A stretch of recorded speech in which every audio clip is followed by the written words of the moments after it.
Okay, students, welcome back. Today I'm gonna share with you the pattern of final examination. As you know, as you can see, this is half yearly examination of English. So our final year's examination of English would be same. बिल्कुल same होगा बेटा. Okay, so I have written some points by reading this pattern. So I'm gonna share with you. So final exam paper pattern. First of all आपको 11 marks का unseen passage दिया जाएगा 11 marks का. उसमें क्या क्या होगा, क्वेश्चन आंसर होंगे 2-3. उसके बाद एक अप्रोप्रिएट टाइटल आपको बताना है पैसेज का. तो आप प्रैक्टिस करिए कि किसी भी पैसेज का अप्रोप्रिएट टाइटल कैसे बनाते हैं. तो मैं आपको बता दूं कि टाइटल जो होता है वो एक हेडिंग है, एक सब्जेक्ट है. तो आपको पूरी समरी रीड करके, जो पैसेज है वो रीड करके उसको एक टाइटल बनाना है. जैसे कि अगर उसमें बहुत सारी टीवी के बारे में बात बताई है तो टाइटल हो गया टीवी. योगा की बताई है तो योगा, गेम्स की बताई तो गेम्स. उसके आगे पीछे आप कुछ ऐड कर सकते हैं, जैसे कि useful yoga, TV watching, importance of TV. ठीक है, तो आप उसके आगे कुछ अक्षर या पीछे कुछ अक्षर ऐड करके टाइटल परफेक्ट बना सकते हैं. लेकिन सबसे पहले अपने मोर जो वर्ड है वो उसको पकड़ना है कि कैसे, किस बारे में बात हो रही है ज़्यादा से ज़्यादा पैसेज में. जैसे कि अगर लाइब्रेरी बुक्स की बात हो रही है तो आपको वो वर्ड पिक करना है कि लाइब्रेरी बुक्स. ठीक है, उसके बाद आगे आप लगा दीजिए इम्पोर्टेंस ऑफ, या फिर आप बता दो वैल्यू ऑफ, एडवांटेज ऑफ. ठीक है, या फिर library book in one's life, पीछे लगा दो आप इन वंस लाइफ, या लाइब्रेरी बुक खाली ये भी चल जाएगा. या फिर library book plays an important role. मतलब कुछ लाइनें आपको या तो आगे जोड़नी है, कुछ लाइनें नहीं सॉरी, कुछ वर्ड्स या तो पीछे जोड़ने हैं या आगे जोड़ने हैं. लेकिन बेसिकली आपको पहले पता होना चाहिए कि एक वर्ड जो आपको पिक करना है वो बहुत सोच समझ के, कि जिसके बारे में पूरा पैसेज कहा गया है. ठीक है, तो वो हो जाएगा अप्रोप्रिएट टाइटल आपका. ये 1 या 2 मार्क्स का आता है. लेकिन बात ये नहीं है मार्क्स की, बात ये है कि आपको पता होना चाहिए पिक करना अप्रोप्रिएट टाइटल. ठीक है, फिर एक आता है एंटोनिम या फिर सिनोनिम. एंटोनिम अपोजिट आंसर और सिनोनिम सिमिलर आंसर. मतलब वर्ड देते हैं आपको, कोई भी पैसेज से एक वर्ड दे देते हैं, उसका आपको या तो अपोजिट वर्ड बताना है या फिर सिमिलर वर्ड. अब इसकी प्रैक्टिस बेटा हम कितनी भी कर ले, ये अचानक से कहीं से भी आ जाएगा, क्योंकि पैसेज भी कहीं से भी आ जाता है किसी भी बुक से. तो हम इसका ऐसे याद नहीं कर सकते. लेकिन ऑल वी कैन डू कि हमने जो एंटोनिम अपनी बुक में से किए हैं, सिनोनिम, उनको थोड़ा फोकस करके करें कि अगर फ्यूचर में कोई भी वर्ड इस तरह से आता है तो हम कोरिलेट कर सकते हैं अपनी मेमोरी में से, कि हाँ हमने उस बुक में या उस क्लास में ऐसा एंटोनिम पढ़ा था, ऐसा सिनोनिम पढ़ा था. क्योंकि अभी भी आपके न्यू मास्टरिंग ग्रामर में एक चैप्टर है एंटोनिम और सिनोनिम का. तो उनको अगर आपने अच्छे से पढ़ा है, फोकस किया है, तो वो ऑटोमेटिकली एग्ज़ाम टाइम में कोरिलेट कर देंगे आपके माइंड को कि हाँ ऐसा होता है. तो आप वहाँ से उसको ले लेना. लेकिन अगर कुछ वर्ड पैसेज में, जैसे कि ये पैसेज है अब हाफ ईयरली का, कुछ वर्ड बिल्कुल ही ऐसे टिपिकल सा आ जाता है, तो उसे आप अपनी understanding of knowledge and understanding से निकाल सकते हैं. जैसे कि अब मैं इसमें देखूं एंटोनिम ऑफ बिगिन. अब बिगिन वैसे तो स्टार्टिंग होता है, तो उल्टा हो गया एंड. देखो कॉमन है ये तो चीज़ कि बिगिन शुरुआत होती है, एंड होता है उल्टा अपोजिट. लेकिन फिर भी अगर यहाँ पे कोई डिफ़िकल्ट वर्ड आ जाता, तो आपने बार बार स्टोरी को रीड करना है. बार बार आप पैसेज को रीड करोगे तो आपको पता लग ही जाएगा कि इस स्टोरी में वो वर्ड किस हिसाब से यूज़ किया जा रहा है. उसी हिसाब से हम उसका अपोजिट या सिमिलर वर्ड निकाल सकते हैं. बेटा सब कुछ हमारी नॉलेज में होता है, लेकिन हम एक तो ना बार बार पैसेज को पढ़ते नहीं हैं, हम इसी में आलस करते हैं. दूसरा हमें ये लगता है यार छोड़ो ना, एक नंबर की तो बात है. बात एक नंबर की नहीं है, बात है आपकी चीज़ें सीखने की, कि आप अगर सीखोगे तो वो आपके लिए इंटरेस्टिंग रहेगी, एक चैलेंजिंग रहेगी, एक मज़ा आएगा काम करने में. ठीक है, तो आप इसका ध्यान रखो कि ये बहुत सिंपल होता है. सिर्फ आपको पैसेज बार बार पढ़ना है. जिस तरह से पैसेज में उस वर्ड को यूज़ किया गया है, या तो उसका उल्टा मांगेंगे या उसका सेम मांगेंगे. तो इतना तो यार आप कर ही सकते हो. After all you are in 7th standard.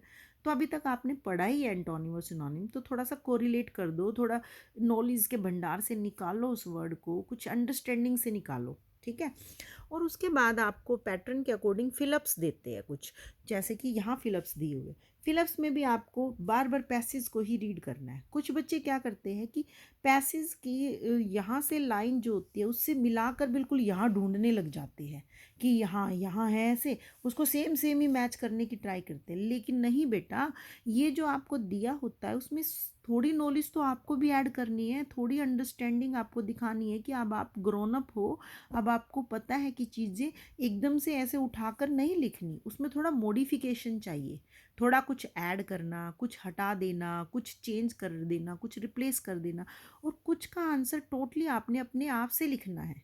कि अंडरस्टैंड करने के बाद, जैसे कि सपोज करो इसमें ही पैसेज में कोई ऐसे कहे कि वो बच्चा क्या कर रहा था, इससे आपने क्या सीखा, तो वो सीखा वाला चीज़ इसमें पैसेज में थोड़ी ना दी होगी। सीखे वाली चीज़ तो आपने अपने शब्दों में खुद लिखनी है ना, कि पढ़ने के बाद आपने क्या सीखा, क्या फील किया। तो इस तरह से फिलअप आते हैं आपके नॉलेज का लेवल चेक करने के लिए कि आपने कितना चीज़ों को सीख कर समझ कर आंसर दिया, ना कि ये कि आपने उठा के बस पैसेज में से यहाँ फिल कर दिया। हाँ, कुछ होंगे, कुछ फिलअप ऐसे भी होंगे कि यहाँ से उठा के यहाँ लिख दिए, क्योंकि स्टडी का एक पैटर्न आता है कि कुछ बहुत इजी आते हैं, कुछ मीडियम आते हैं, कुछ बहुत टफ आते हैं। तो बहुत इजी वाले में तो सेम टू सेम लिखना ही है, लेकिन कुछ जो मीडियम वाले होते हैं उसमें थोड़ा सा मॉडिफिकेशन, थोड़ी सी नॉलेज के साथ आप चीज़ों को कर सकते हो, और वो बहुत अच्छा मतलब फील कराता है, अच्छा कि हाँ यार मुझे भी कुछ आता है, ठीक है। उसके बाद आपका स्टडी पैटर्न के अकॉर्डिंग रहेगा, ये देखिए सेकंड क्वेश्चन मैंने यहाँ लिखा है कि अनसीन पैसेज आपका आएगा पोइट्री फॉर्म में, कि आपको एक पोइट्री दी होगी, पोएम दी होगी, वो 7 मार्क्स का आएगा, ठीक है। उसके ऊपर भी आपसे क्वेश्चन आंसर पूछेंगे, जिसमें कि आपको सारे ऑप्शंस दिए होंगे, मतलब कि एमसीक्यू टाइप में होगा, क्योंकि पोइट्री के जो क्वेश्चन आंसर होते हैं वो काफ़ी टफ होते हैं, इसीलिए एज पर 7th स्टैंडर्ड आपको एमसीक्यू फॉर्म में क्वेश्चन पूछे जाएंगे, ठीक है। और उसके लिए आपने वही सिंपल पैटर्न यूज़ करना है कि बार बार आपने पोइट्री को पढ़ना है, क्योंकि जब तक आप पोइट्री को नहीं पढ़ोगे ना, जैसे अब यहाँ देखिए हाफ ईयरली में ये जो पोइट्री है, बार बार जब तक आप पढ़ोगे नहीं ना, तो आप ये एमसीक्यू भी फिल नहीं कर सकते। आप क्या सोचते हो ये बहुत इजी है? नहीं बेटा, जब आप इसको बार बार पढ़ते रहोगे, समझोगे, अंडरस्टैंडिंग थोड़ी सी बढ़ाओगे अपनी, तो ये बहुत ईजी है, 1 सेकेंड लेंगे आपके। लेकिन अगर आप आलस करोगे इसे रीड करने में, या आप सोचोगे चलो यार छोड़ो, क्या दिमाग की टेंशन, आसान है ये, तो ये आसान नहीं होते, रीड करने से ये बहुत आसान है, ठीक है। उसके बाद थर्ड जो क्वेश्चन आता है आपका, नोटिस राइटिंग आता है, या लेटर, आर्टिकल, इस तरह की चीज़ें आती है, वो 5 मार्क्स का आता है, और इसमें आपको लगभग 40 वर्ड्स लिखने होते हैं, मतलब कि ज़्यादा बड़ा नहीं होना चाहिए ये, 5 मार्क्स के अकॉर्डिंग। फिर नेक्स्ट क्वेश्चन आता है लेटर राइटिंग, इसमें कोई लिमिट नहीं दी जाती, क्योंकि ये 8 मार्क्स का है, 8 मार्क्स का है, तो पूरा एक पेज भरा होना चाहिए, पूरा एक फुल फ्लैश पेज, या आप उससे भी ज़्यादा लिख सकते हो, क्योंकि कोई लिमिट इसमें नहीं दी जाती, तो 8 नंबर का ये। उसके बाद आपको, अभी देखो ये तो मैं आपको बता रही हूँ हाफ ईयरली, मेरे पास हाफ ईयरली पेपर है, उसके अकॉर्डिंग मैं आपको बता रही हूँ कि ऐसे ऐसे आएगा। लेकिन अब फाइनल एग्ज़ाम में थोड़ा सा चेंज हो सकता है, कि नोटिस की बजाय आपसे यहाँ पर एप्लीकेशन पूछ ले, या आपसे कोई और जैसे कि डायरी एंट्री पूछ ले, या कुछ भी ऐसा पूछ सकते हैं, एडवर्टीजमेंट पूछ ले, तो पैटर्न यही रहेगा, सिर्फ टॉपिक चेंज हो जाएगा, ठीक है। लेकिन इतना ही आएगा, 5 मार्क्स का एक राइटिंग आएगी, फिर 8 मार्क्स की एक राइटिंग आएगी जिसमें शब्द की कोई लिमिट नहीं होगी, फिर आर्टिकल राइटिंग की जगह टॉपिक कुछ और हो जाएगा, वो भी 8 मार्क्स का है, लेकिन इसमें शब्दों की लिमिट है, इसमें 100 से 120 वर्ड्स ही आपने यूज़ करनी है, तो इसका ध्यान रखना बेटा, ठीक है। उसके बाद फिर आपके ग्रामर का पोर्शन आएगा, जिसमें कि एक चैप्टर आपका लेंगे 2 नंबर का, सेकंड चैप्टर लेंगे 2 नंबर का, थर्ड 2 नंबर का, और फोर्थ चैप्टर भी 3 नंबर का। उसके बाद फिफ्थ चैप्टर 4 मार्क्स का, और सिक्स चैप्टर 6 नंबर का। मतलब कि टोटल जितने भी आपको स्कूल में क्लास में कराए हैं ना ग्रामर के चैप्टर वो सारे आएंगे। और टोटल ये देखो, दो दो चार, चार दो छः, छः और तीन नौ, नौ और चार 13, 13 और 6 19, 19 नंबर की आपकी ग्रामर आएगी चैप्टर से। ठीक है, 20 ही मान लो आप।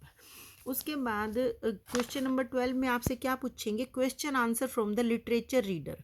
अब ये 9 नंबर की लिटरेचर रीडर आपकी दो है, नंबर 1 और नंबर 2। ठीक है, नंबर 1 से 9 नंबर का आएगा और नंबर 2 से आपका 5 मार्क्स का आएगा। उसके बाद नेक्स्ट आपसे पूछा passage given from literature reader. अब ये जो लिटरेचर रीडर नंबर 1 है ना, उससे भी पैसेज लेंगे, वो 4 नंबर का आएगा। उसमें क्वेश्चन आंसर होंगे आपके और अपोजिट और सिमिलर वर्ड होंगे। मतलब ये पढ़ा हुआ आपका चैप्टर होगा, उसमें से स्टोरी वाला पैसेज आएगा। उसके बाद फिर एक पैसेज आएगा आपका लिटरेचर रीडर नंबर 2 से, वो पोइट्री फॉर्म में होगा, वो भी 4 नंबर का होगा। उसमें भी पोइट्री आपको पोएम दी होगी, क्वेश्चन आंसर पूछेंगे। डिफ़िकल्ट क्वेश्चन भी इसमें थोड़े से पूछ लेते हैं, क्योंकि आपकी थोड़ी सी पोइट्री की नॉलेज चेक करते हैं। एक एक नंबर का पूछते हैं बस। और उसके बाद अपोजिट और सिमिलर वर्ड। ठीक है, तो ये आपका पैटर्न रहेगा। तो प्लीज़ इसी पैटर्न से आप तैयार करिए अपना फाइनल एग्ज़ाम। आई होप कि आप फुल मार्क्स ले सकते हैं। So all the very best and stay tuned. Bye bye.